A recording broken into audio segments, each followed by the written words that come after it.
అన్నా క్యాంటీన్ పెట్టాక లేనోడికి చాలా ఉపయోగపడుతుందండి. ఎందుకంటే చాలా మంది ఉంటారు ఇక్కడ. కాకపోతే అన్నా క్యాంటీన్ పెట్టాక లేనోడికి మ్యాక్సిమం ఇలా బేర్లు కూడా ఆకలి వేస్తుందంటే 5 రూపాయలు ఇవ్వలేరా ఎవరు ఇక్కడ పెద్ద 5 రూపాయలకి అన్నం పెడుతుందో అది చాలా గొప్ప ఇష్టేసా. ఈ రోజుల్లో 5 రూపాయలకి కొత్తిమీర వస్తుందా? 5 రూపాయలకి కొత్తిమీర వస్తుందా? 5 రూపాయలకి కాయగూరలు రావు, 5 రూపాయలకి అన్నం పెడుతుంది సార్. అది గొప్పతనం. ఈ టీడీ పార్టీ నాకు బాగా నచ్చింది. ఎందుకు ఎవరో చెప్పలేరు కానీ నాకు అందులో 100 విశేషాలు నాకు ఎంత నచ్చుతుంటే ఇప్పుడు అన్నా క్యాంటీన్ లో డబ్బులు వేస్ట్ చేస్తుందని జగన్మోహన్ రెడ్డి వైసీపీ మాట్లాడుతున్నారు. లేదండి, లేదలా.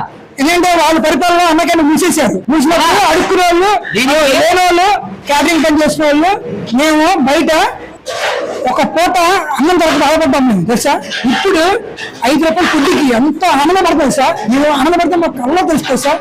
మా బాధ నాకు తెలుస్తుంది, మీకు తెలియట్లేదు ఆ విషయం. మా కళ్ళలో బాధ నాకు తెలుస్తుంది. ఇప్పుడు చంద్రబాబు నాయుడు గారు మరి అన్నా క్యాంటీన్ లో ఓపెన్ చేసి మరింత ఎక్కువ మందికి 5 రూపాయలకి అన్నం పెడదామని అంటున్నారు. దాన్ని మీకు ఎలా ఆనందంగా, ఎంత ఆనందంగా అంటే కళ్ళల్లో ఆనంద భాషలు తట్టుకోవడం. ఎందుకంటే ఈ ముద్ద తింటే ఆయనే కారణం లేదు సార్.